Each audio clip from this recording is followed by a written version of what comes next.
Ia o te whataro whatu sa moe nei vaenga o le whiawhini ra sa ia I mātou I Americanei, California. Ia e te whataro whatua le tatu tautua ma le aunanga masani ia e pe o nei ai ia aso taitasi o vai aso. Ele iai se tatu por kalamena nafi ia ona o tūlanga fōlea o lea ua mātuanga I mai I le mātou no whangfou, mātou no whangfou ia pe ona nafi sa tele ai I na umalelele aso ai au ni vaenga muli lo tōlanga ki whai mo le move ia whaftai le atua o tatu o lia manuia fo I le nei ai tuaso I le angalelei whasoa o tatu matai o le aso sa o le aso pa ia o lo tatu o tua lo tatu o li whaola ia le so ia po le aso sa pa ia o le li ia I le whaitawina o aso o lua iaso sa o le vai sa o lua iaso ia o le aso sa na ia la o mātou tu vai ma iai maulia mai manuia ia ua tu ua whaisi umi na tu ua sauninga ma whainga lotu ia I mātou I Americanei ia na mai no le whalwhaisa malolonga ia le la whatoa ai mai ia whaawau le tātou por kalame o le lupe whaalele ia e pei ona suia mai iai le tātou por kalame o le whasa le vale a tau nuu. Ia, e te tunua, ia la tātou papa veloa, ia le au nanga o le neia fiafi, ia mawhai foi, ia ona maua si teimi, ia oni nei mta upu raiti ele tele, ni mta upu fia tala noina, ia ona o me olo tule mai I le nei foi vai tau. Ia, e tātou te awhelava I le tātou matai, ia tātou te amata mea I lona mamalu, malona angare lei whai pēr, ono tuli lo ailo soifua malo wola. Whataitele le atua lo mātou tamai ua umalele yaso. Ua mou watu le malama sa mātou o iai o maripo I sa talaia pui o lo malu mau fale lau whanau ki Rusiano. I lea malu ma lea malu ia au talo tamai mātou te whaftaia I lau fio. Whaftai lo wanga le lei. Tau siai lo mātou wola, wafuai no mātou lia manmalia, ia le nei vaenga o le fiafi. Whaftai mo se avanoa le nei aso, mātou te uru whare ai I o malu pa ia, mātou wharongo ia o auna, o loo au maia upo leola. E lau ngaina, ia lau fe au, e te pena I le soifua o le tangata I le nei fui vai aso o le anga ia I le folaunga. Ia, talo tamai ia, fo ia le tangata ia, masiana nea taua, mai folafolaina o wafionga o le nei aso I so si tāpua inga I so se malu, te ngai malau o whainga luenga o le nei aso. Ia lau fio ia avanoa o mātou maua.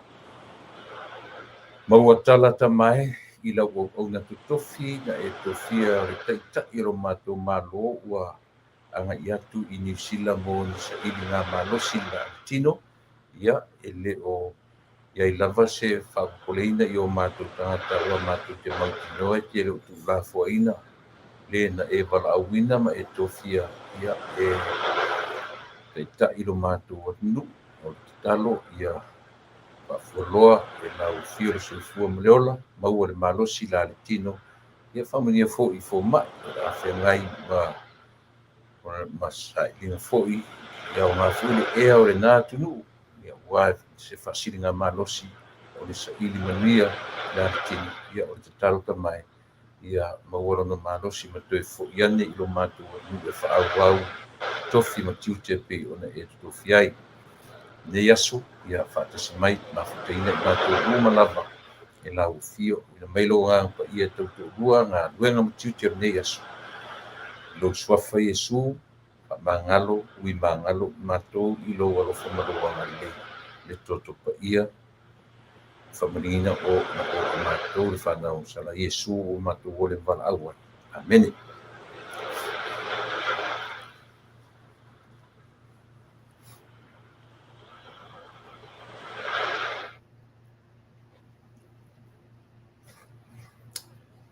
Ia, whaftai le atua ua tatua ulia manuia ia le nei aso i le tapenanga whaaleanganga sa whiangai malana au whainga luenga.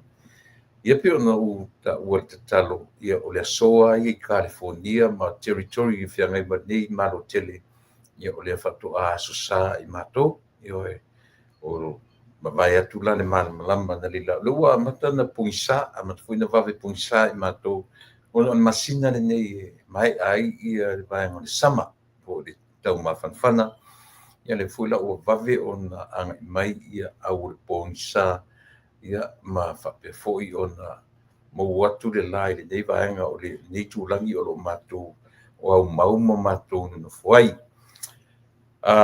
tu ua matou lotu ona le la po le te o le tasi anga i le lua ia ona matou anga i mai lo le fale ia le la fatoa te iane ia le fuila ua mo se avanoa ia e whaawa wai ia le tātou tautua ma le auonanga ia ua maea ona ave le tātou whaamua i lo tātou tua ia ea lai le tātou tatalo ia pe lua pe tolu ia nai upu e mori ia i le anga whaftai i le atua ona whai foi ona whaavanoina le nei avanoa nei teimi ia e wha aua wai ia le tautua ma le auonanga. O te amata lava i se vaenga o le soifua whaaleanganga ia ona o le aso lava ia o le aso atawhaina mo tāpua inga o vi inga i le atua i le soifua ma le olo tangata Kirisiano pe ona o whai atu i o tātou atu ini tātou lava i atu nu o Samoa tasi atu inga tātou tasia i o le Christianity Kirisiano i le peila o nei atu Amerika e te mawai i o le Mosalemi e te mawai i a vanga lotu Utaia e te mawai i le lotu i a le afoi Hindus mai lato uma te maua le atu nei so se tu ainga tapu inga i le peila o tātou Samoa tasi lava e na o le vanga o le lau tapu inga wha Kirisiano ia po le Christianity tasi na me pi whengofti ai on tatunuina i o tātou atunu ia tūlanga o mea tau wha le atua ia on tasi lava le tātou e mo ia ese ia tapu inga ma tātou nunga foi ma lātou tātou nunga wha le lotu tasia tātou te oa i le o le tala le lei i a Jesu Kiriso ia o le sola vai i tutonu o le whakasa ma le whakaasa ia o lana tusi whaitau aso o lo o maua mai i le tusi le pot tusi le whailaunga tusi whailaunga lona mta ue tolu o lona mta mua e o le valu whailaunga mta ue tolu mua e o le valu a o lona mta upu manatu o tu whengai marinei aso pāleni mea uma everything is balance a whemelare whi au o nei aso o le vai aso se tema o le balance pāleni se tema lua tasi o losu malfitu o lona manatu tau ave po lona manatu o tu le na mo nei aso ato o le balance pāleni ia au le nei lava vai le nei aso le aso fia nei the 21st ia o le whailaunga lon tau pue toru whi mua e o le whi pue valu pāleni mea uma ia ti le toe whi tua se launga na uma te leu tātou ia se vangana ia na isi fu i kālesia e se fu i la tu si whaitau aso ta iai ia le latu e lima te nai le latu tapu inga o le ni yaso le u tano ato ia i le tusi whaitau aso whengai mani e whakasa o lona tusi whaitau o tusi e whailaunga lona mta o tolu mua e o le valu o le manatu o tu pāleni mea uma everything is balance mana ia whi au le matu fo i taʻitaʻi o le matu ekalesia po le suga le faafegaiga ia le suga ia Samuel Uafititi o ia sa na taʻitaʻia i le matou tapuaiga i le aso na leila faafetai le atua ua toe taliu mai manuia sa faimalaga atu i niusila i le vaiaso o mavae tasi a le vaiaso sa malaga atu ai ma le fatua sina fatua ia mani ia ona o tulaga o asesiga i matua ia siona tinā sa gasegase atu i niusila ia pio o le mafuaaga na tuu ai le matou galuega i le vaiaso e tasi ia o a'u la sa va'aia le matou fo'i galuega i le vaiaso e tasi le lau toe taliu mai ia o ia fo'i lana taʻitaʻia le matou saunigana leila manai le fe'au ia o le upu lea o le balance pio le balance lea po le paleni tasi nei upu tau te whaafetai ai le ngana Peretania ma langa alphabetical order i le tele o te tusi o lana ngana tele upu o ngana lea o tatou whaangaina le upu balance e fua i ai le upu o le tatou ngana paleni nyoe tu se tasi ale upu e tala whengai ma tatou e whaamatala ai le balance o le tutusa pe fōringa tutusa pe tai o tatu le whaangaina la tutusa o e uinga lasi tutusa le o tatu whaangaina le upu paleni e no sa o mai le upu Whaperetania balance te pe o le spoonie io e spoon spoonie ia le ngā whaftaina o le tāua na ngā o nei vaenga o le ngana tatu te tilo ai ia i le whaangaina o tatu tua mai io e tatu matua tatu amata mai ai ia ma le tapena ina o le tatu ngana tautala ngana tusi ia le fuila o ia tatu sa ili atu le upu le atua ia fai foi in whawhainga fiena mo i tatu ia ono tatu manino malama i vaenga i o le ngana whiangai foi ia ma le tusi pa i palangi ia ma ona tūlanga uma ai la wa misi atu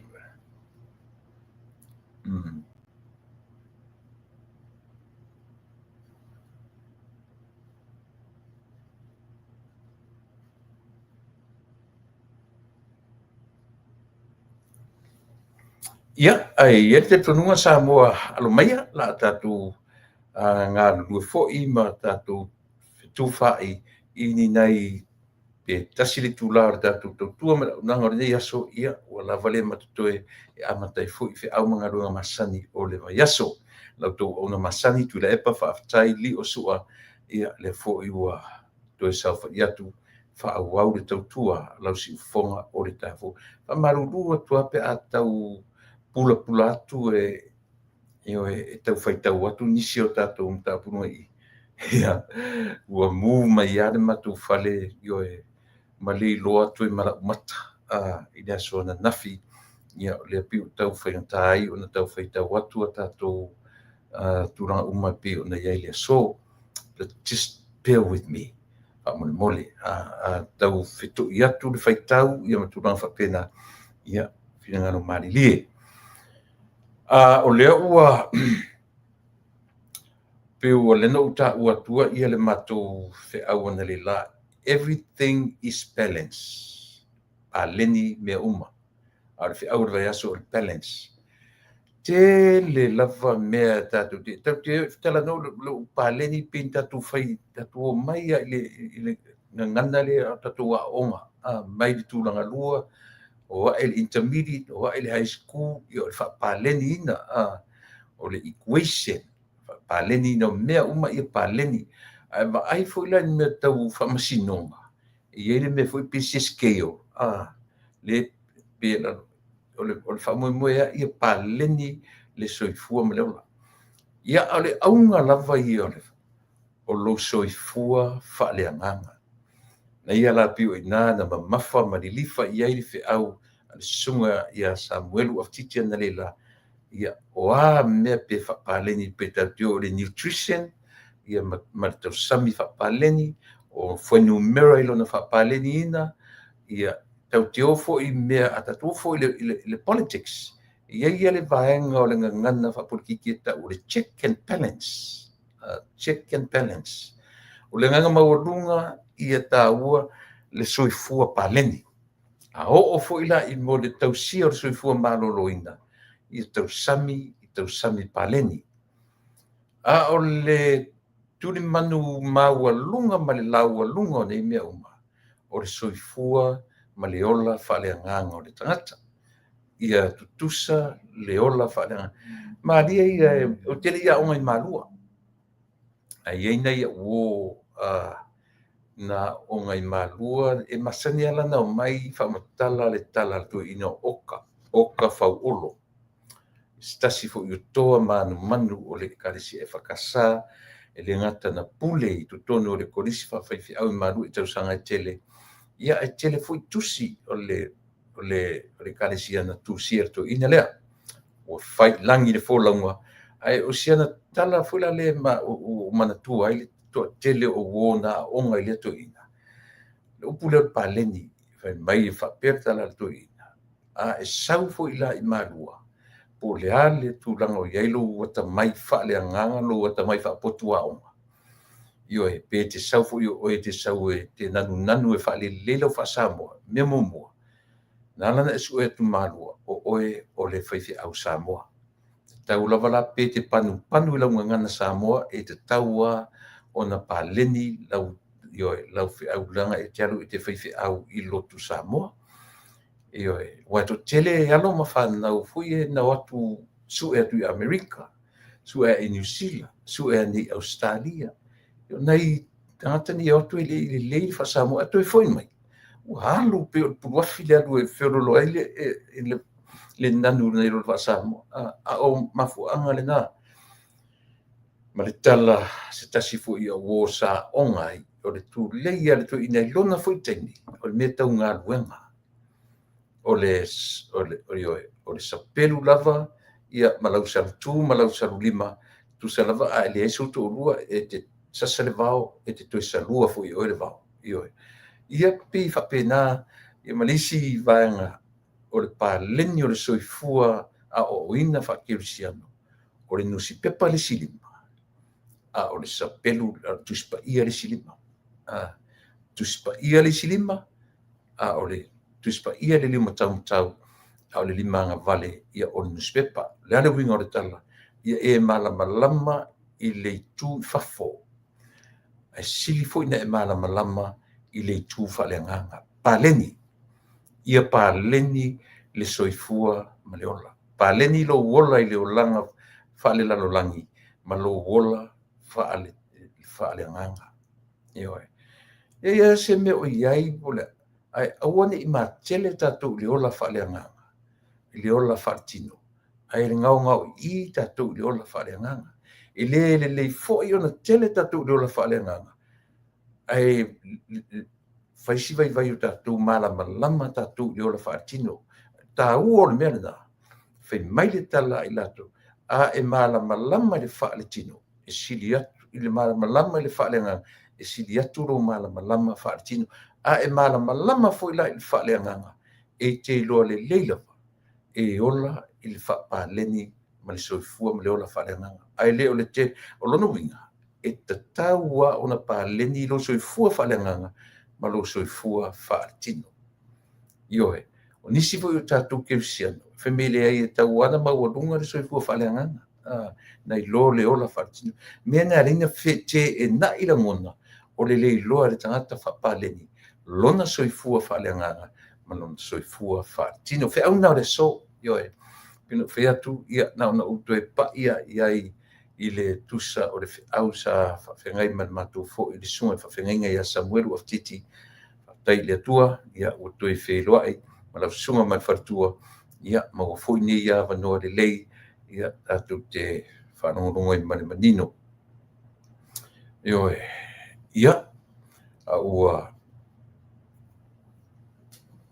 mai fo ile tua ni ia so fo tatu tu felo ia wa atatu mta masani e o pe tatu tala noina ele to na male laina ona nafi ana po peina a matai ona o mai I lunga tustusinga.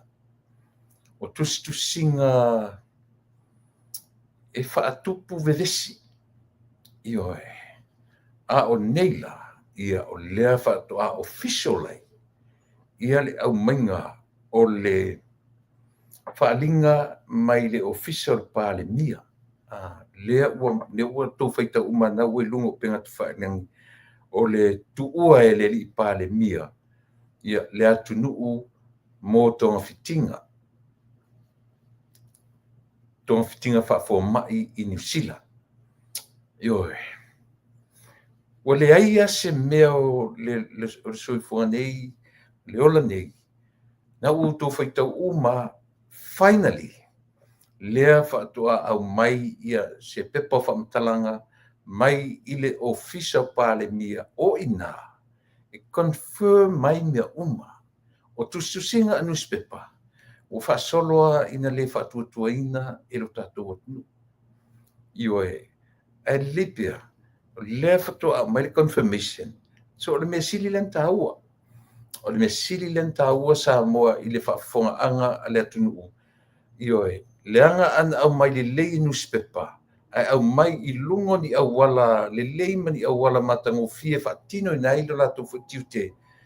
Ioe, atonu e talia ngo fie tangata. Peitai. Ua le whapena ta penanga le au wha newspaper le oro whainei. Ioe. Ua au mai to I ngā māsars, au mai to I ngā whamatalanga fo I e. E whaatupu māsar salo I le atunu, ma whaingo fie loa o na lolofi atu le atunu.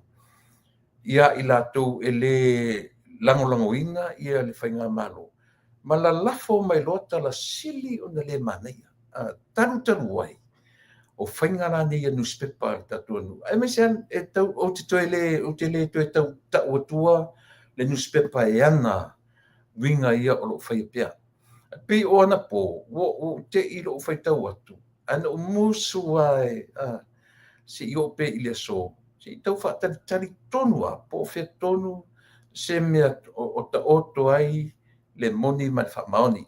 Natu, talo fauso, alo whatele atu, manuia le au onanga I le nā I tū lalolangi, au sunga manatu le lei, ia whatalo whatfo I JSJT, whatalo whatu le tatu tautua, Nick Paula, ia malo whaftai pulo fausia lio, o Charles Smith, ia whatalo whatu fo ia ele lei kanga kaia ele iola I Samoa. Ai la e ka ua o wha Samoa, matau mawhai e wha Samoa. A o tangata ia ngā ola I Samoa, ai o mai se e saulele. A pio I nā le o kien mea tātou. Rita Tui Edmund, ia malo Enderman, malo whaftai to fine whatasimai, whatalo whatu foi.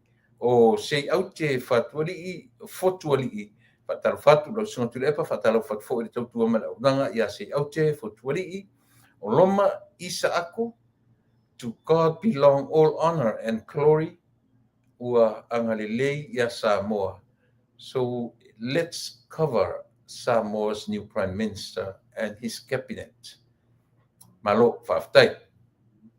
Nā whanua le ala I auloto soifua manuia, lau sunga tuile epa, ia whapena foi soifua manuia nā whanua, ia alo whatu ala pati sele au kuso, malo whaftai ia le whelo e mai, fales fuale whau, o iete unga itafa ia mai Riverside, ia Amerika whaftai tele, orally seve, soifua manuia ia tulepa, o lo mafuta mai Melbourne, Australia, pena foi Peter, soifua manuia I lau sunga tulepa, ia God bless and you and your family. Watching you from Campbelltown, New South Wales, Sydney, Australia.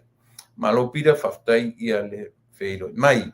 Le afa le au pepe, whatal whatu. Hope you are doing better. Yes, afa whaftai tele le atua. I'm getting better and better, or even more than before. Thank you so much. Io e pen whasavalu. So if manuia tu lepa, e ave whaftai marivi inga I le atua, ona olana blessing you with good health. Thank you. Whaftai tele lava. Whaftai tele, always awesome seeing the program nightly. Taipen. John Misake, Talofoso, was really nice seeing you and Fatua last night. Fast Siva fundraiser. Hello, Faftai. Ia, marito tele tato ia le pa ia le fatalofa ia le faina lilo i tamai le langi le nganga faaftai ona outou ia male langolangoina o le tatou tautua ma le aunaga ioe faamanatu mai le suga ia ona po ia sa o mao atu ai i le valaulia foʻi ona po sa fai foʻi se tasi o saʻiliga a le aiga fast i Los Angeles ia o loo pelesene ai le suga ia le fetalaga ia tapuala ia po le afioga foʻi afu ia vaiili tama na saesae lau faʻi ai ia lo malo Samoa ia sui pelestene sui teteifono ia le fetalaga ia suʻefuaina se tusuasua ia mana mamalu le komiti sai foi lau faigaloga totofia le atua ia ma nisi sa faatumulia ai le po ana po maeʻa maua le tino i tupe se fulu ma le fā faitauga faavavi se fulu ma le fā afe mo na tupu ioe ia sa malaga ai i matou o nisi o le matou vaega ia o le vaega ua taʻua o le atoa o Samoa USA ia o loo ou peresidene ai ia nisi o matou sai ai ia o le teuʻoloa ia le tamaitaʻi o Taiana Poulava ia ma le tamaitaʻi o Sia mai le fioaga o lotofaga ia pi o ia lena o sui peresidene i le atoa o Samoa e galue foʻi totonu o le faatuatua i le atua Samoa o nigalo ia o tatou uma lava o le fast aiga ia i totonu o Amerika nei ia o lenā o le po lana po sa auai atu ai le tatou pokalame manaia matagofie lelei le taumafutaga manaia le taumafutaga e leai se cover charge e leai se ae pei o lau mea taumafa lava ia o lau e te alatua faatau lau mea taumafa ia ona e saufaʻi ina ia mae faaupopo i siva Samoa ioe pei o siva Samoa lava ia sa mamafa agaʻi members sa mamafa agaʻi members foʻi lea mo le vaevaeina ia ona fai ale o le siva Samoa le vaega ia pi na e umane ia manai fapopo foʻi ia le atoa Samoa ia mania nisi o i latou auaʻi le faaiʻuga o le tupe atoa na maua ia e se fulu ma le fā afe mo na tupu latalata i le 15 ia me faapena a o le faitauga faavavi o le faitauga faatopetope ia pei ona iai ia le po ana po ia o se lipoti pupua atu lenā ioe i le tulaga sa matou auai atu ai ia ma molimauina foʻi le faamoemoe le aiga fast Los Angeles i le po ana po faafetaitele atu i le presidene supresidene ma le komiti faafoe ia i le faatautaia o lea vaega i le po ana po ia se manatu se taimi foʻi ia maua mai Samoa se taimi ia po lafoʻi se taimi o atofa i latou e lafo ai foʻi ia le seleni ia ua e lē faagaloina i o tatou matafale ma aiga i fafo ese ma Samoa e fiu a le ʻautau faasesē ma le ʻautau faaleaga mai faapea ua maʻimau ia lo matou o matou ola saʻili i tupe ave i Samoa e ave i Samoa po o a tala e tau faaleaga e atiliina malolosi le diaspora ioe aisea leaga e mamao le mea matou te nofo ai ae sili na latalata la matou vaai nai lo oe lenā te nofo i Samoa ae mamao lau vaai ma mea o loo outou vaai iai ioe na so ona i nofo le i Samoa ae mamao le vaai peitaʻi le diaspora e mamao le matou na nofo ma mai le fia e vae ae latalata la matou vaai ma matou loa ai faafitauli ma mea o loo moʻomia ioe o loo moʻomia e le tatou vaga faʻufai ia lea ua tulaʻi mai e lē o toe ai se mafaufau ia le mafaiga ese o le fast peitai ia o le utatu o le upo le so ma le diva ia so paleni balance o le paleni ina le soifua ma le ola ia o le na ele o wa uma le taimi o le fatutua ile tu sa mo tasi e au tu lei tatu olo e tu lei le malofo ma sona tu le mai ile nei lima tausanga o le anga iai ia le tatu folonga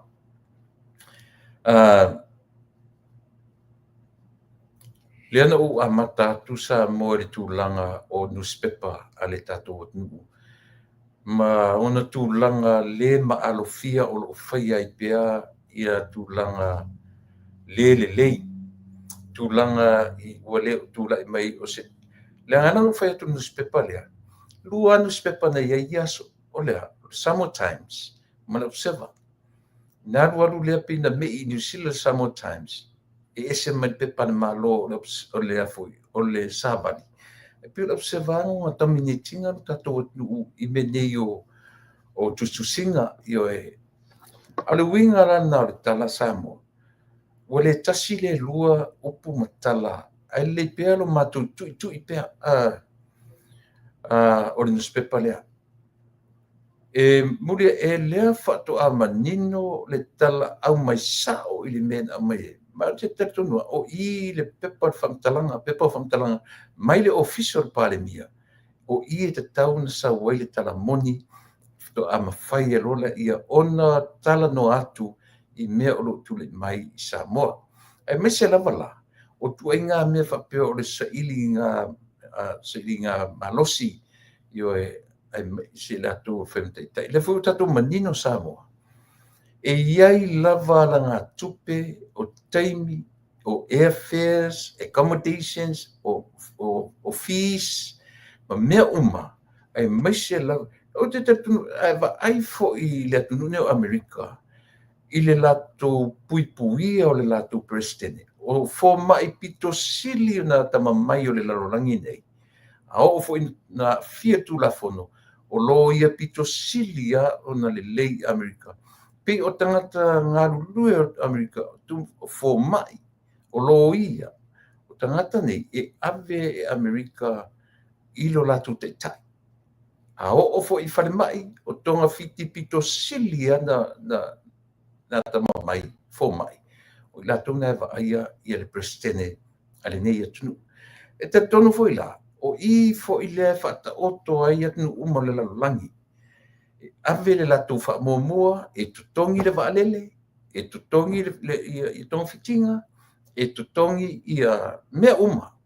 Po fea le atunu o lalangi ave ai, o mea patino na ase malo, e ave le latu wha mua. E iai fo I tupe mautinoa, e allocate mo me whapea, e mese lava le leadership Samoa, ma isi atunu uma o le lalangi peitai.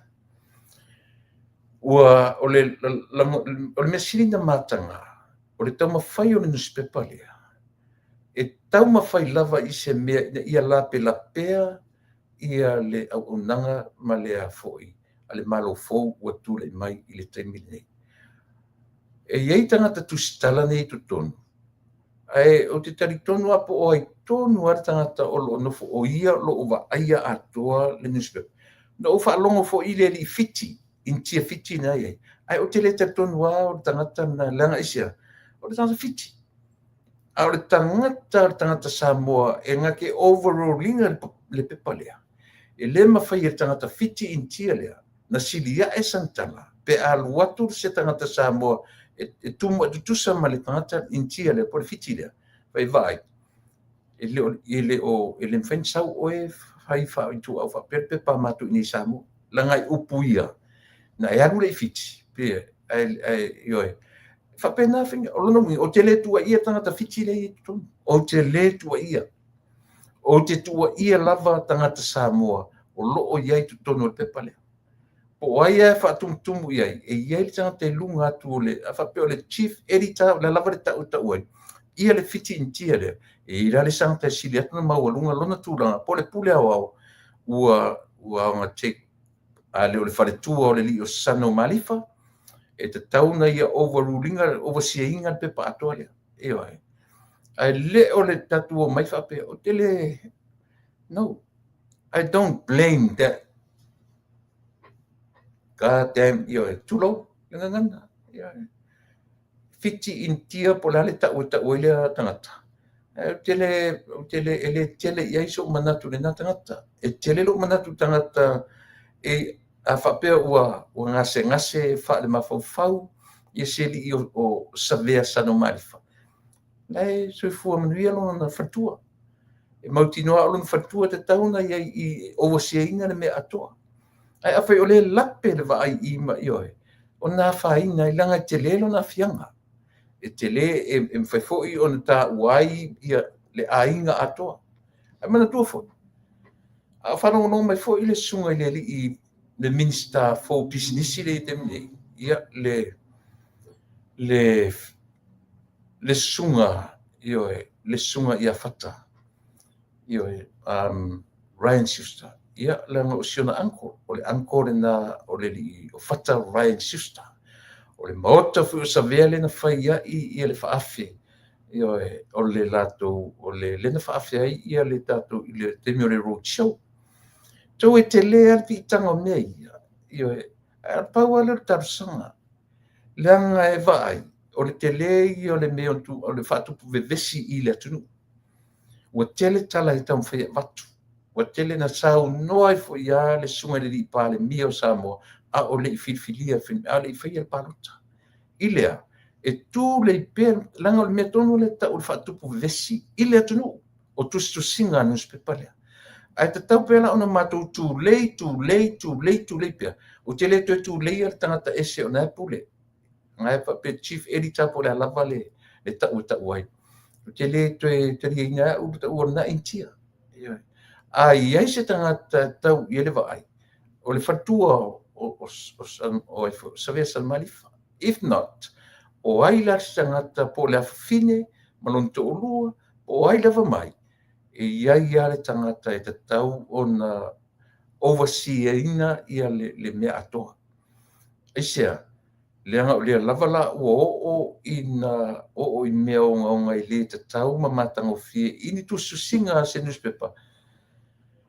Ia, ai mese le tatu anu. E mo ia o atu te telo lalangi. A o sa mo lava ia. So lele ai e fai le me tau o le va ai ma le atamai me uma. Io tau la mua lava le tatu tu ma le tatu anga i whanua. E fausi ai ia le tatu malo, kalesia, ma mea uma i tutonu pāleni mea. Ia pāleni mea uma. Newspaper hoilia. Ma nei fe au o le so. Alu afapena e le lotu. Everything is balanced, meaning the world that you are living in, everything's supposed to be in balance. Ioe, e te tau o na pāleni me a whapewhila o le whanau ma newspaper lea. Vai, tu whai titian me ta o le loto leanga, ma le loto vare. A whapaleni, a watu te whaonga ina me se ina ia mau ai au tō whatau e tō pepa. A whai pēa e o tō le mele le mawhau mau tō, ioe. O le me so le whatau e nisi o tō pepa. Ioe. O le matanga ia.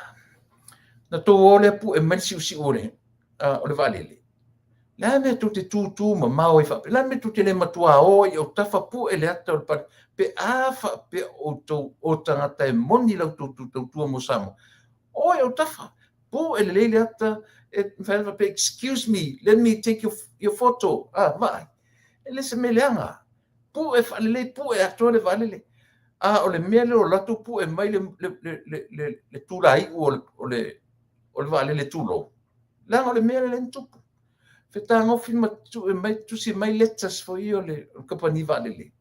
E wha matala mai i loto i ato ingatangata. Mo sa saiping. Wha peta i tana o taitai. Ai o fo le tangata ni. E o la tangata o newspaper ni. O le nā.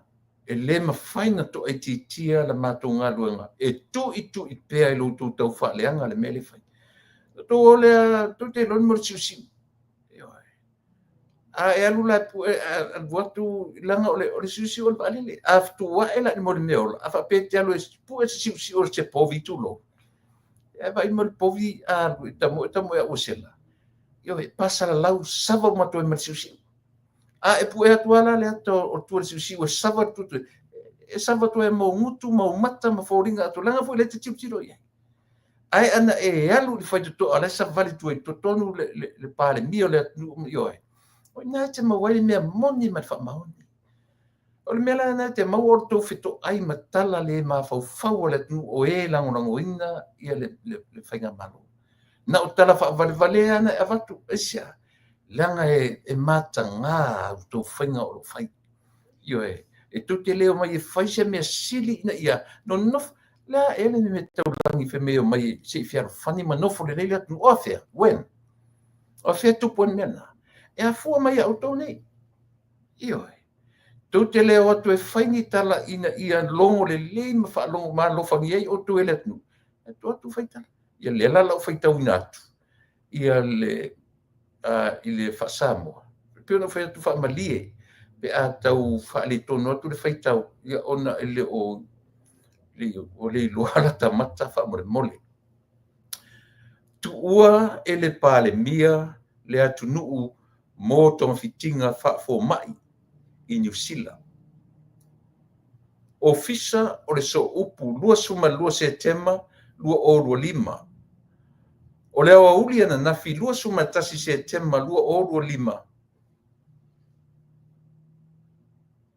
Na tu ua ai le atunuu e le afionga i le pale mia ona Paul la uli e mali topola taivao le uatea Fosi Smith mo New Zealand e whaatino ona tonga fitinga whaafo mai mo mia. Na whamautu i le whaiunga o le vaiaso na te anei. Tu langa i fo mai ma tonga fitinga mo o mia, mo le pale mia, ma whaatino ai le whaiunga a le kapeneta. Mo le tuua ai e le afionga i le pale mia le atunuu i se teimi vave. O whainga whaavai a le malo, leo tatu tanoi whainga whaavai. O anga vaa le pale mia i siaki ma tonga fitinga whaafo mai i New Zealand. Ma e whaatupeina a toa e le malo peitai. Ona o le tūlanga o loo iai nei vai ngā tupe a le malo i le 2.5% o le tala whaatatau o le tupe o loo whaatino ma whaangai ioi, whaangai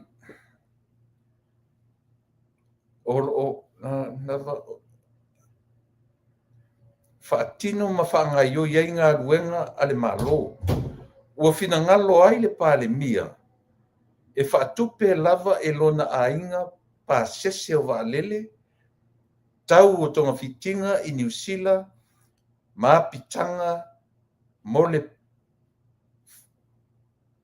pale mia i New Zealand mo le teminei. O loo malanga whaatasi le pale mia ma lona wharitua, ma o le fuafuanga e to e sea o ia ma le atunuu mo le vaiaso e tasi.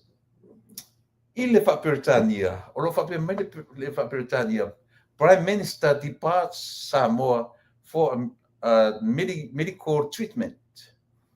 Prime Minister ona pola auli al maritoa pola taivao Leuatea Fosi Smith left Samoa yesterday afternoon, Sunday 21st September 2025, for needed medical treatment in New Zealand. Medical appointments were secured for the Prime Minister at the end of last week, and the decision was made by Cabinet for him to be flown to Auckland for treatment.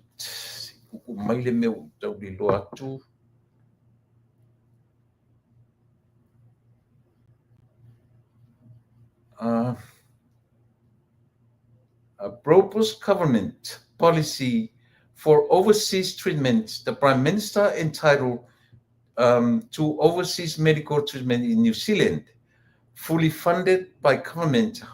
However, due to the government's current financial position, with 25% of the budget from last year financing operation now, and the urgency to undertake treatment, the Prime Minister's family is funding all the expenses, including airfares, treatment, and accommodation in New Zealand. The Prime Minister is accompanied by his wife. He will away for a week.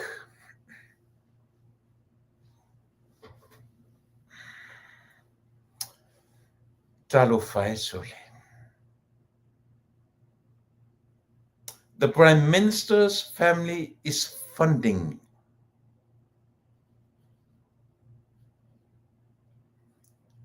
the Prime Minister's family is funding all his expenses, including airfares, treatment, and accommodation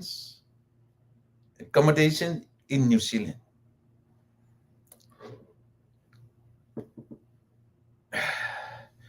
Na tupu se me whapea momua. Nei se me whapea na tupu momua.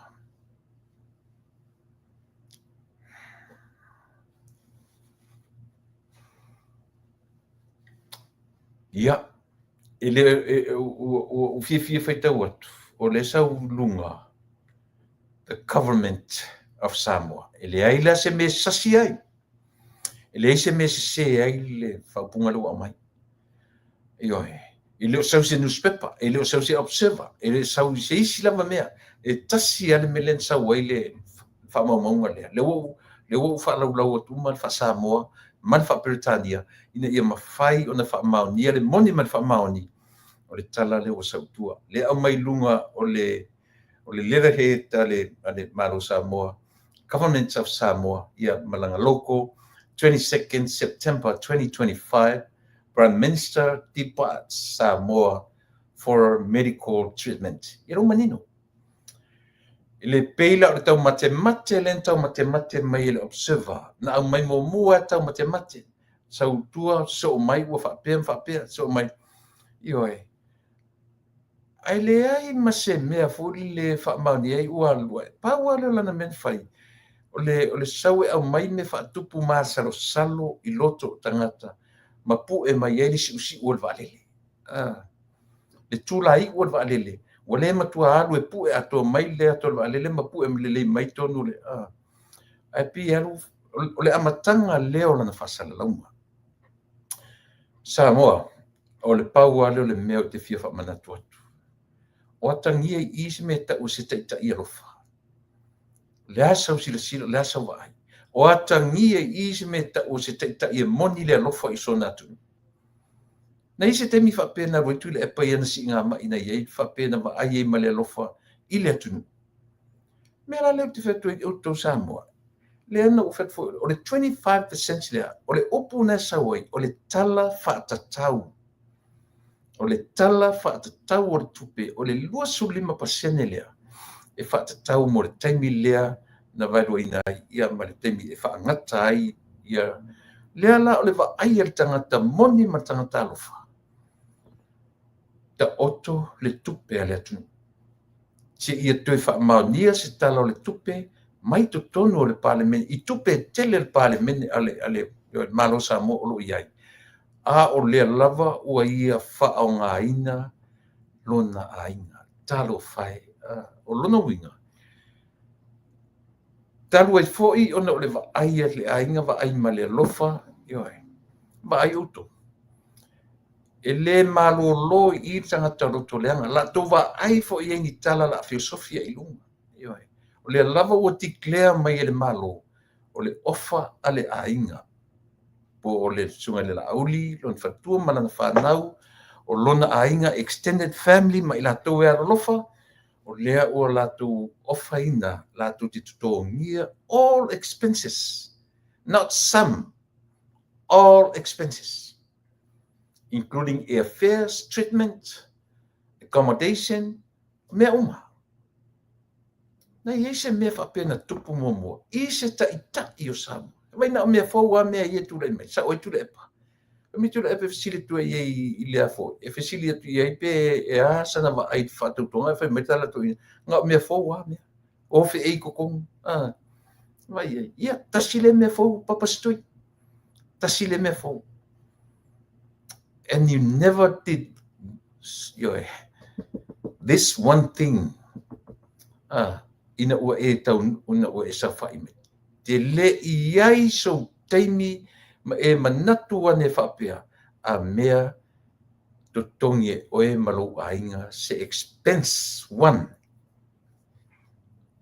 and once, not even twice, te whai e se me whapea. Le ala se tala tatua tunu, la se tala o e apsefa lena e whaatupua le vivesi le atunu. Ta tau lau fionga le li pale mia, e le anaua lau whatuatuanga, lau whatu whala inga. Au tauma, o tauma le tatu malonu spepalea. Ua ta tau o na whai ne i eise whainga. Eisia, langa e o lana ngā ruenga o lo whai, whawheloto leanga i le atunu. Whatupu vevesi i le atunu. Ia nu spepalea. E ieri tama i tai la poa lea o Mariana tasi le natu si tala sili o na leanga. Sili o na leanga tasi le natu si tala le fai meilana porkala me leo o whaalongo atu. Ua whaasana tu e tala noa i le porkala me le li ina i tonu Australia. O le lava i tama whai le atu nu ue whaafile mu. Ai lem whaafile mu le atu nu. O na ea fua mai la tustusinga whapeni. O te tari tonu fo, ua te tau o na whai e se whainga. Lau o fionga i le li pāle mia, lau se sunga i le la aulia le mali etua. Whaafetai te le lava. Whaafetai i lo alofa i lo atunu. O te whaafetai fo i na iau ainga. O siau whatua mano whaalo. Ai mai se fo i wa mea manino lava, o te tari tonu. O lona ainga atoa. Ua lātou sila fia, mo lātou loa, lo lātou toto tino ma ano. Ua tusi lima i ai le atunu, a ua loto leanga fo i ai nisi o le atunu. O lona winga, o lea la ua manatu le ainga, ta tia tupe ale atunu. A tonu e isi temi, pe ato i isi tala whata tau o le tupe a Samoa. Iwai, pe tai, ua i lalo o te tongi umai le ainga. E te whewhea e whalongo i ni etunu. Langa e a whalongo fo i presidente o ni etunu. Sole, e lope e ofo o presidente whapesole. O hali toi ngā malo whape uko kongi ali ka ilonga. Ae so se malo lama. E iai tu e ngā funds e whapitoa e whaanganga mō tai for their leaders. For their leaders. Ioi. E whaanganga i mea whapea i awa tai o lea nuu, ma lea tu nuu, ma lea tu o te tala noa fo i Samoa i ati oe, i le nei atu nuu, ma lana whamomua fo i lona tai. Ia peo le mea le nā. Ioi. O pepe se nei la ta mawhai e whaaleanga i loto tangata.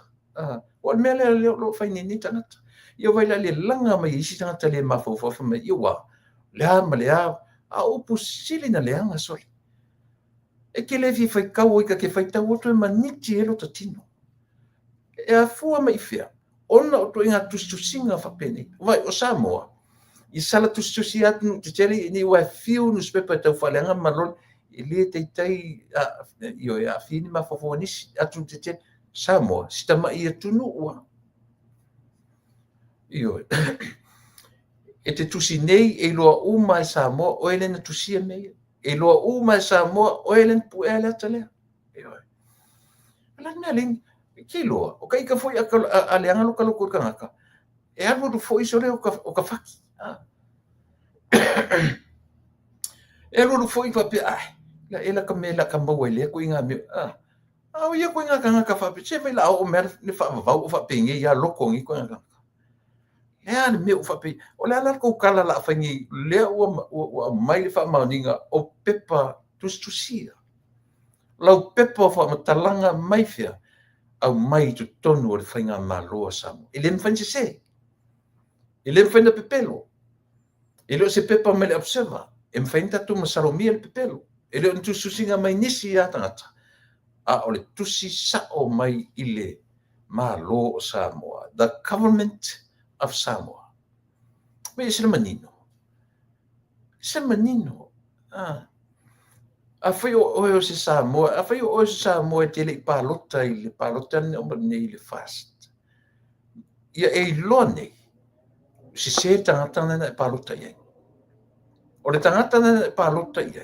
O se tangata sili na le alofa. Wa e melea le tangata sili le alofa i lona atunu.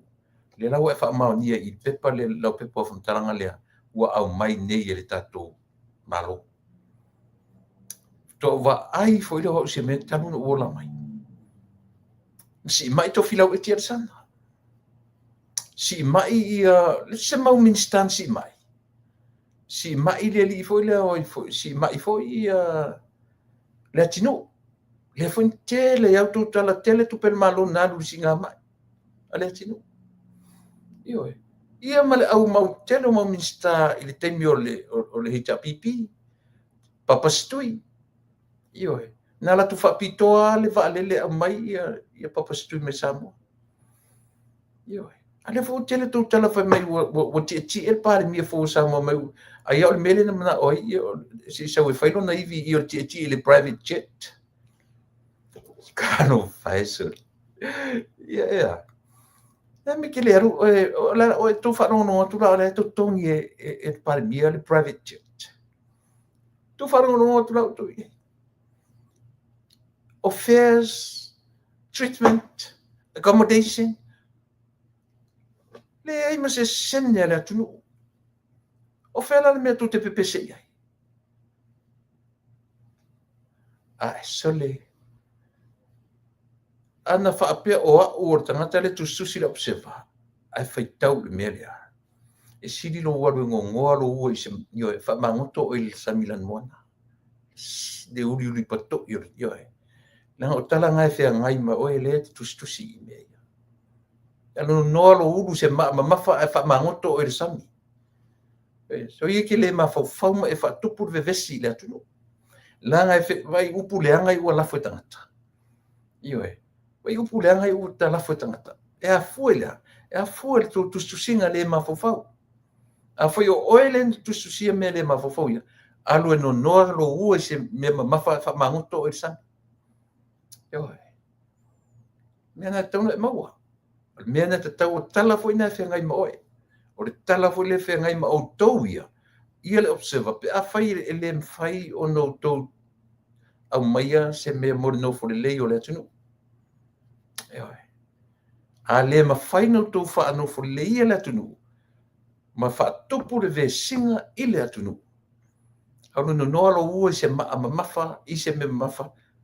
Na puna lo le sami fa ma ngoto e ma oina. Whainga na whainga e tuinga tangata leanga whapea. Leanga ola tau wha leanga. Ioe. O tala na. O le tala na whaitete. O e lea te tustusi i nuspepa lea. E se langa fwoi nai te iloa lau anga sala leanga na whai. E te le o whatupu file mu. I le tu ana o sa eu ale mea na olo e whai ane. Ioe. Ia orena. So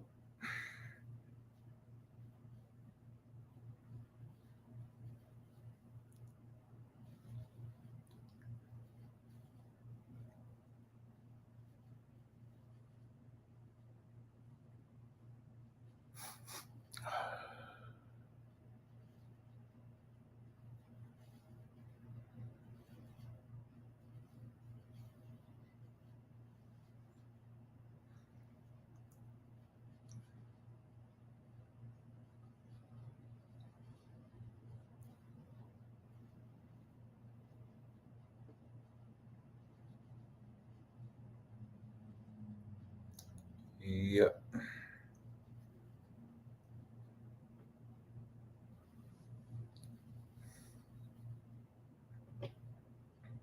leu te tausu e atua ia le tausu e atua le tusi whawhetai ale kovana sili ale malo Amerika. Lea na whawhetai ai ia le sunga le li palmia si maua te sistemi. Ai ina ua mawai tasire me, ina ua mawai le whilo inga i le yoe. Pina sui ai le langona o taitai o le malo Amerika Samoa. Nai ei le fono tanga le malo Amerika Samoa. Ma toe whatu ina ai ia le lafo mo le toe whaale leia mo fiso o ta inga o malo e lua. Whatu ina ai le lafo aina mua lava sapaia e le foma ko vana o le malo Amerika ia le fionga ia tula fono. Ia lela ua vatu e maritusi ia lo ia ale ko vana sili e whawheteia i la filo inga ia ma le tula i mai o le sunga le pale mia. Le sunga le lauri le mali toa polata i vau fosi smet ia malon tula i mai e whai mataitai ma pale mia o le malo Samoa. Le watusi atu. Malo le kovana sili o le malo Amerika.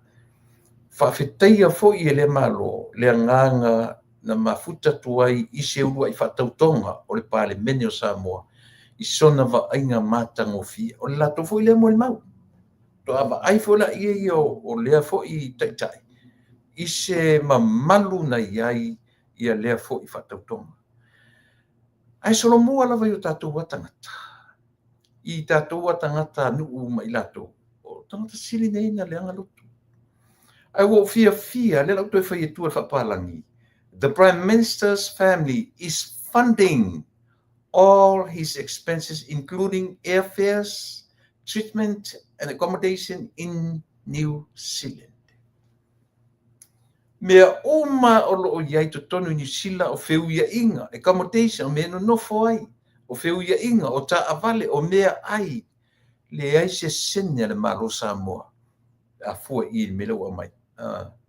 And the Prime Minister is accompanied by his wife. He will be away only for 1 week. Ia na, le la o manino mamala malama. E le fa pe vai tala tau faleanga ia o me feme wa ma. Io ta tu fa longo i le tio ia supportinga le fa to le afo. Ia le tapipi. Na tu lo fo la ia le i me. Ai fa fetai tele la vai fa to fa la inga. Io wana le fa nga ina se senya le malo Samoa. Aya. Alu lava on his own. So le ese maniti tino e leto inga whainga wapia. Isia, le anga sos o ia to e lau o i tama ia tunu utalane o tatu e wa ai wapia nei lunga ia Samoa. Asi ma ile la tu pale mia po se la tu tetai. E manino e totongi le malo. Me vra le no whai atua i au ile whi me au pe pese whi me o le se tupe le malo. Le o manino, 25% o le tupe o le tala whaatatau. I lewa pe o tupe ia Samoa o lo totoe. A o le tala whaatatau o se tupe tala whiaunga ma le vai tau le nei ma le taimi o lea. O le taimi o le whiwai ai o le atunu. E la iei le tino tupe lea. Just for this certain time. Ioe. Wale o taimi le whangangai meia. Ai le whape o le ni tupe le malu. Wa aila ana whape o se pale mia e lea lofa i ati oe ma tato uma. E whape mai. Saini se mele ka peneta whape mo le saini se extension le avila le malo. E aveia o Samoa le ai. E aveia o New Zealand. Sila la o tau Samoa ai. E mana ia me o le teita i moni le lofa. A whape le na e whalangolango ne ile ia papastui mana la tu vaenga. Leo whap ne ia te oe. Lango se taitai. E loe moni le alofa ia te oe. E loe moni le alofa ia Samoa. E oe. I ole na. La ko wo a whi mei o le ama. Leo te whap sa o ia te oe Samoa. Ora tu e mai mawina le taimi i ia tu lang whapea.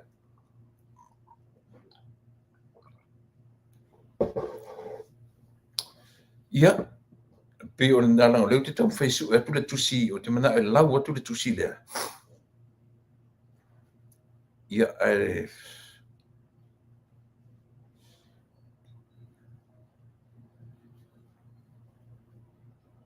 o le sime mali le au vaenga i le ata le au mai lunga foi po le o seva e foi le ua faasalalau solo e a latou le ata foi le saufa'i mai le tagata i tono le private jet laga le private jet se lo ke vatia le spui mai le ata o la'auli le fai telefoni o man tu fo mene e fai ngaka le au professional le me le AI e la te fatino ina ia me ia toinga tu ia le ata o la'auli ma tua moni e la wa ai va ai lo la ile no fo la tu atu sistema i me la va tu atu ma le ata o le tine le sau ma le ipu me ai ma le lima o le lima la ua fa'ali mai ua tolu lima le la'auli o le mali toa ioe oa mea o le mafaufaunga ana tala taumafai e watu ai sea me manatu i tagata to go that deep e whaamatala ai se ita tele i le taitai o le malo o le ana mafuanga e whapea ai o le ana mafuanga e sea me so on taitai ia se waila tapu e maine i ata whapea nei ai loa i le whaavadvalea ma le mau atu o le silima e tolu ai limo tangata i e ali mai ioe na o mea matanga lava mea o lo tūlai mai i lo tatou nu ma i latou o lea sa mo le ua ali mai i o ai tonu lava le whaatupuina le vevesi i to tonu o lo tatou nu e le o followers ale fast e le o le fast e le o taitai o le fast le o tatou manino tangata tonu e mafua e afua mai a papastui mana mai le o tatou vai le fua mai lunga isi tala lo tapu e mai ata o sui fo i e te telefia tala no umi e la o tele Lopez e le confirm pe sa ona mea ai o fainga nei lunga me lo tapu e mai ata o ilato na mana nao e o e fatauto na fai atu ia papastu e me papastu le ai e tatu vanga e le o le e le o fatauto fai atu roa ia to valu le ai le fia tauto la oi malolola matou langa na filifilia matou e o matou tu malo matou te mai matou te whatauto matou te o mai e pule le tangata ia matou i hoi matou te li whape matou te le i o mai e pule le tangata ia matou se mai la tu le la usa pe a failea e sa o tangata ia o mai lunga mea ia if not ia o se manatu la e watu fa sa o la melea o tou ia fou atu le pati leva na tauna isi swinga le pati o tou la tangata tutoa ia e tule mai o tou tangata tamamai ia o le amana ia se competition o whainga parota ai a tou follow e foi muri whainga ia tule pa e whaavavau a mene tou te le to e uma whai atu te o atu whainga parota tau sanga fo le sirima tau sanga tou te le to e tūmai ai a tou loto ma fa so ese tai ave ese tangata i tolu e nau tatu po kalami ave ese oi fono toe o tuila epa mai foi ma le liu po le malimoni le anga o fono toe o lesi tangata le he's not a leader oi he's not the leader he's a follower oi he's a follower whatever na fina faiston na le tam fai su e ora per la sa un taitai ai lem fai na fai ai se langa le o se tangata taitai o tangata tau muli fa pena foi la limoni o tangata tau muli tangata nei e le popole ni ave o la ua ma minister pe ave ma ia se tangata tu atu o la luma e puni la ua o fai la winga tau fa langa ile atu io o to tolu la le au to fa no mai o to follow se le pipi a ma fai ono to ave se tu le epa fono toe malimoni o toa i o tu malo i vai ma to tala le ma to te lo fete se HRPP ma to te lo fete se HRPP ma to te mo o mia se fair fight between the HRPP and the fast now the mere mo and it dominate from now on lea tasila lea tasila pulu matautia ua fai e le palemia o Samoa le taʻitaʻi tasi lea pine faamau e mau I mafaufauga so o se Samoa from now on to the end of our lives. Ia, o lea. O se taʻitaʻi ua alu si mai totongi uma e ia malona ainga all expenses. It never happened before. Even America. Kele loa se president of America se vanga na ai Donald Trump na no foi ia ma ave se non totongi. Ia te lope na se futa la tongi to malo. Ave uma ile malo.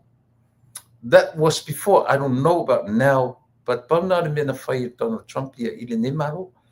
Au se upu ne tato le lafa to atupu to tono Samoa o se mea fapea. Ma o I foila e o tila auli le mali to matofi. Tala moni lava Samoa. Se ia vanga na le vaenga le ua au mai nei. So se suia e na le lua na no foinga. Tasi le na mea ta ua fatu le pare bia o le atu uro iente nei. O lea. Mana tua na au mai le lua orua tasi lea. Mata upo lua orua tasi na au mai. Io o lea. Lua no foinga. Lua no foinga se pare mia uma. Out man mafala. Io ai tu te sila fia. E faale inga ngana te lele lo matua. Ilana no foinga. Aisia. I have feelings. Ele fia ele lo matua e melea. Ele manatu ele lo matua e lua na no foinga uma. Ele manatu mo se fulu tau sanga uma. Io sa manatu e melea fai tu epa se fulu. Se fulu lima. Lua se fulu. Lua se futo. Io sua malie ni tangata taʻitaʻi le mea lea. Le ai o le afu o le atunu. Kangaka a iafu kangaka ngi. Pepeki e whapea o le ai afu. Lena. Le iloa e tangata ni whamatala ia Samoa le me ta o lea. O le ofo ina. O lona ainga. O le tupe. Tu te tonu la utou. Tau te tali tonu o tu tala e vivili mimilo fo ian whaupunga le mea ni. Ia tau mawhaia ia wha leanga le leo lea ta mali o le atu. Le ngata ina whai mataitai awa ia ofo ina. Ia le tupe sau le tanga a ia malona ainga. Ioe. Sanga wha manuia le atua lau fionga. Ioe. Lau fionga i le ipale mia o le atunu. Sanga wha o popo pea le atua le malosi, le mafofau le anga, sili le anganga. A walo tula I mai e whai oe mataitai o le atunu. Wha manuia te le lau fionga. Manuia lau no foinga, wha manuia lau au minsta. Leisi me sili na matango fie. Mai lele I eise tai au. Ele I uma li ato se vai aso o le tofinga fo lele whai atua I o le pale mia. E lua sui pale mia. O tau sila la o tau sa mo I me pale ni lele. Balance lele equation I mele o la balance la pale ni le fatua. Le fatua o manei ato finga. Le foi e como momo I papastui mana na vaenga. Sau e tau whaaleanga. Wala tau tilo I mele ia. Wala tau tilo ia. Both the Prime Minister and the Deputy Prime Minister Toi Lupe.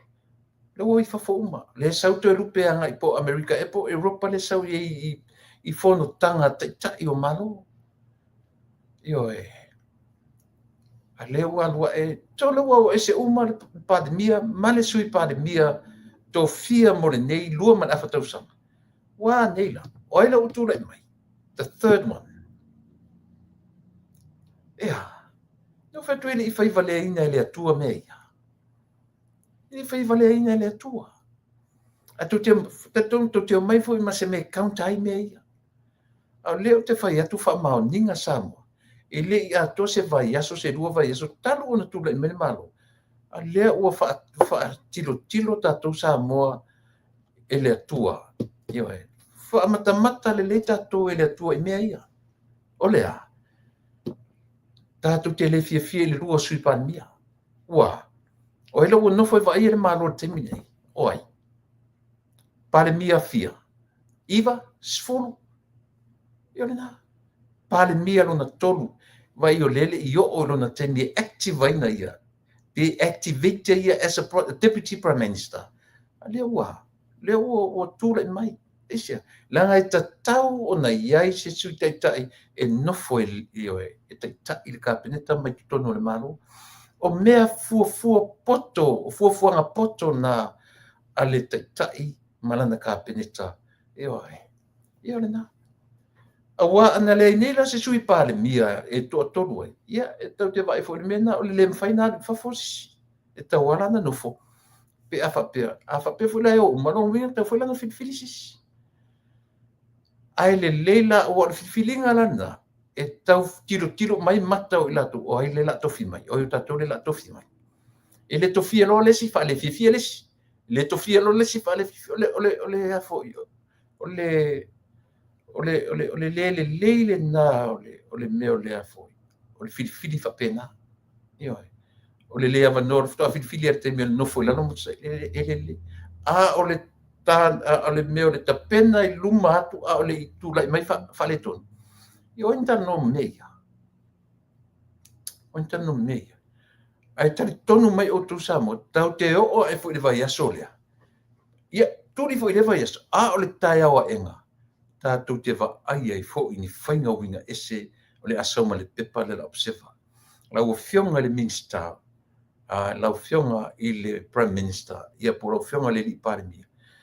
Fa mole afa no me foi I le loia sili fai se fainga I newspaper lea o le matou fa mole la uso fa sala la tatou tu fa tasi tu lei al meta pule le newspaper lea lenga o le o I lea na te tafua le afi le atu tatu si solo fu lima a lo latou follow io I le latu taita io sai le e foi fa peta tata io le toe foi si ni tala toe lena e pe ona fai atu le tatou por kalami e sila fia le o e tata sili na loto leanga me no noa lo ua I se fa mangoto o le mona io na tu le o to inga tangata fa pia ma le to inga so I fuanga ma le ola le tatou tiola ia wala toto mo nei le lua sui pale mia le me utu le mai o le ale me o tu le mai le u fa maonia le moni ma fa maoni ia e mana ia e sa pisi se ia na se lau pa sene le sa se lau pa sene le sa io le na mena tu te loi o me e tau pule fa tasi ma le atua e manuia ona tau unga o me tau pule fa tasi ma le atua e manuia e paleni pe o fe au le so everything is balanced paleni me uma pe a faia e lango me uma I le atua ia le utatu vaia anga pongi morning devotions lotu taiao lotu le au lotu le fiafi o le sa ili manuia I tonga fitinga fo mai o tātou uma lava tātou te le fo te tala no atu au ia fatoa uma fo te tonga au ia sa ili nga manuia le fanma io e vai la utu sam I le fina ve selo o nga fatai I le tua le mfai au matamata fo la le ai le tu langa na o ia ma le mele sa ili ai I le fatu salia o le mele sa ili ai o sio na au I le ni mea serious ai ona o le tangata te tauna se lau pasene lo na health le anga le la titi a venga le o le amo mo le isi lima tau sanga so e te tauala ona perfect mea uma I lana tū lana savali o lana tautala isia ona o le leader so se leader se atu supposed to be 100% ia la lona health taua o mea uma ia le na ai le lau te mafofot ni. Pe fia se tau o le private jet le nā roi. Pe fia se tau o awa te loa pe latu nofo ilona ainga, no ilang whanau New Zealand. Ile latu pe nofo fo isi hotel, lea ua mai le declaration, lea ua tik lea mai Samoa, e latu e totongi uma e ia. O airfares, accommodation, i o le accommodation e awhia ele me nofo ai. E se vai lai ai. I o le nā. Samoa, tau po i sā tu lau tau le lio ma dio lo waso mo le I lo matu no fuang fo de le longa na len set up ia lau set up to tono le po tu le o fa o to ila o tau tu mo oe ia o mana tele tele ni mata apu tele la mata apu I le mele o tatu tano ne ia o tau ia pu ata le tu te no fo ave ese falling o isi atu ia falling o isi a ele lo fai le mea o te fai la ngai mau atu ai io le te no forma uma fofo pe ai se a o fa pe ai ni tangata sole io a fa no fai atu tala ia te oi a ele lo to leanga ele o sa mo tau te lo to leanga o malafa ana tau te o lo me le perfection o le perfection o le tangata it's none of us Lese si o tatu e o le meta o le perfect. O le perfect la o e mau. E o tatu meta o leanga loto. Even you, leo te whatu ia oine, te o whame, o au te le whapena, e te loto leanga, e te milanga e loto. But there's a difference. I le tangata e loto leanga, ma whai le mesili. Nei lo le tangata e loto leanga, e na le valoa ma le se me whaia. Nanga isia, e lo le tua le natua le tatu e fa manuia la le tua tanga roto reanga e tam fai se mea ia to get up to that level ia o le level la ia tanga tala leanga I loto ai le leanga o le loto ma valo atu I lalo and yet there's nothing to do you have to do something in order for you to move up to that same level ai le na le valo mo ka fa leanga ele se kai fai ia le se pa o faia le se me faia le ala me tino mai io na e sa pe se certa na io tangata ia pino faia tu ia te o te olo I le nature sui fonga male ola me foi na line mai le fe au le asone ia fa paleni na mai ia paleni langa ile paleni sui fo tatu e fiu tatu te whapali, ai le tangata e tam whai e mamafa le si tu o le fua. Io a le a mai le whi au. I tam whai tatu e ola I se o langa pali. Me whena a mai le whi au wha le soi fua marolo ina tau mafa I le tau mafa paleni. Ina ia umili soi fua. O lo tau mafa paleni, wha umili soi fua. Io mauar soi fua marolo ina. E whi mai le whi au o le aso. Paleni le neo tino. Ma lo soifua whaleanganga. Pa leni lo soifua li tino. Pa leni lo soifua whaleanganga. Pa leni au me tautala te tautala I li tino. Ma lo tautala I li tu whaleanganga. Io pa leni le ola. Pa leni me oma. Na wha ololo le whi au le so. Mana ia. Mana ia le whi au le so. Oia le te tusi ma tam whai auani pa leni le soifua me le ola. Au ana fautuanga tatu. Io o fautuanga sa ona no no lo ue se ma fa mangoto I san. Io langa a fai tu pea lo le ma fau. San fai so.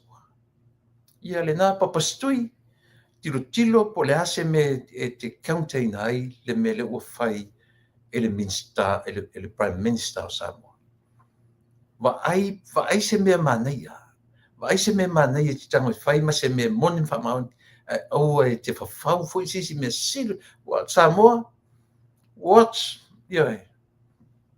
mark my word trust me le ia o le pona ni te va ai e fa le angana le au le wa mai olea let me read it again the prime minister's family is funding all his expenses, including pay ole keyword ale, pay ole key atole, ole ofo ina ila auli ole malitoa malona lava ainga e totongi on the expenses. Everything. Ka ingo ia o koia a ko feoki ko roko leanga sole. Ko kike mamuru ko se kala ia o. Iyo le me fa pe le ko me mau to ka pu ele si ole valele au ko le ki angi ko le o ka fa mapu ele ke mi entai ko le me fa pe ngai o ko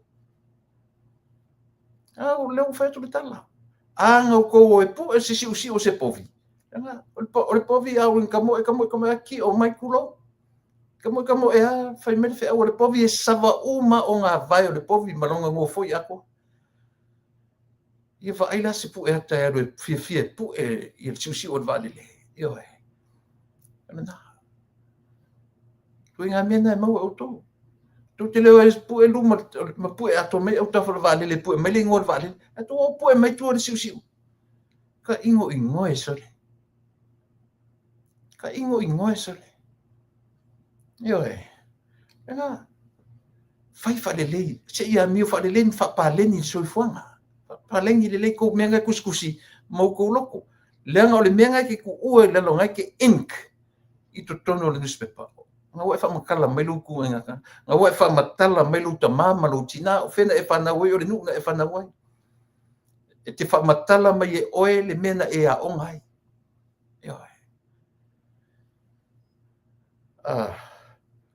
the Prime Minister's family is funding all e o marpone o famtal o fa tawtu le patsia ya oni e vala fa longo le upula the Prime Minister's family ingol Prime Minister is funding oka sole oka se pese a mali fa fonga o fengi ni pale mio ni sole o fa longo e pale mio ni sila fa pe what la le me o ko sa mo le fa il melia a fa longo foi pale mio o scali fa pe sole se ko e fa me o fo ke le i a la udi marito io e fa fa le o na Prime Minister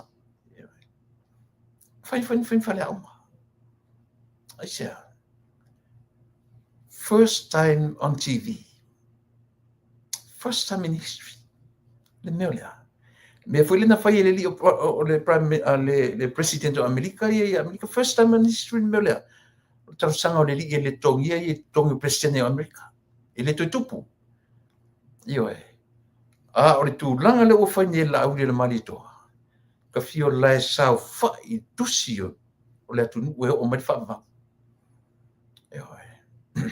Sa o tau ia tu te o fai forfolanga pa me o le se tupe le atunu.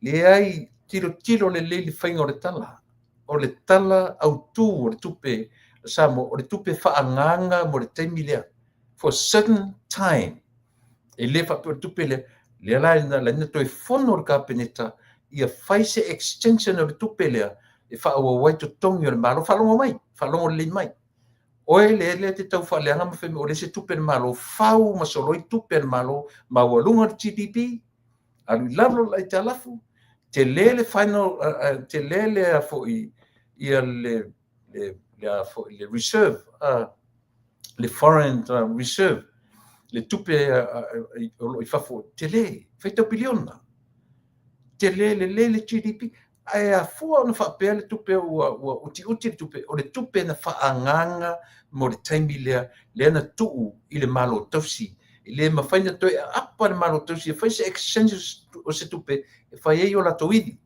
le pauale o le tupe ntu iai whaau ngā ma te tau kamplento malam e le pea ona o whamanino tisi vaanga sia ina ia mawhai le tatou atunu so i le whai le me o tau whaleanga ma tau whaasese i le whaalongo le atunu whaalolongo le lei pupu o karinga ma mau ai le malama ai le whaalongo tuala a pu le ngutu pu loa whaalongo tuala oso io o tau tusi tala le mafau mau tau lipoti pepero o e whanongo por kalame i le tapipi whanongo iai au tu te whaia tala o ui te le ai tu te whanongo iai e mau ai mea o lo io e misinform e kangaka ngai le lalo langi o Samoa ngā ruenga ai ale tio i o lo whai o mai e o le toa tolu alea o ai Fontoe Papastui Malimoni o re ko kolu ngā o lo whaia pēa le ngā ruenga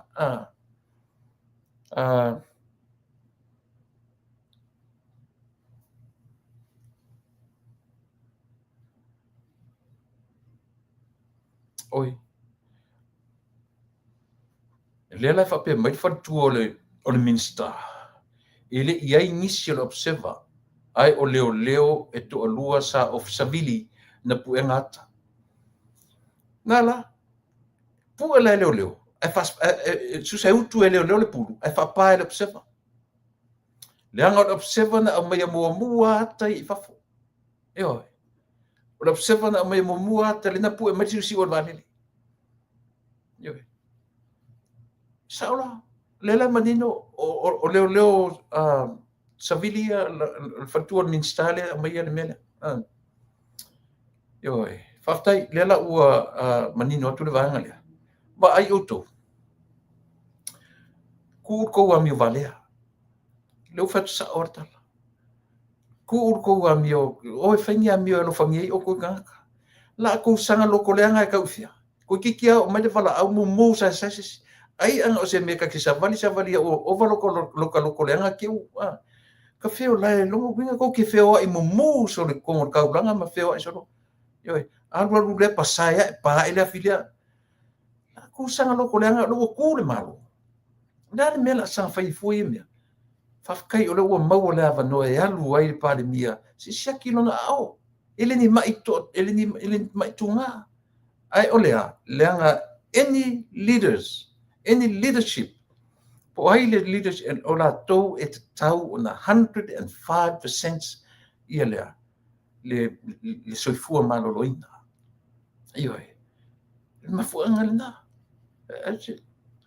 instead to vai mfana ru to tu fai a wana na ya e alu New Zealand i lalo o lona lava ainga expenses ka fio lai sole ia malanga toi lupe malanga le li parmia ale tangata lona tolu lena filfilia vai se pale no mesole God is good e pale ni me fai le tua esa pe se ta se o ke kalili yo ata le mai fe me sa o le me na te timu mai yo o lava la tu mo ni fi yo si ya lu le yo vai le ngasu tu tono na sawa ya le na le pa wala me na fai to ile ele tu o me fu le lo tu na le la ka penga ngai me la kiki kua i pa ure vai so le langa le me langa so le move so le kele me so no winga ad wale si vai so ka fa pa le ngi me tono le matu fale ia foto atu ngai fa pena au ma samo la valea tau tu mo ele ni fiafi so le tau fa uma fa se fe au fa uma ni po ia le tau toifo sa mo talo mo lo te cha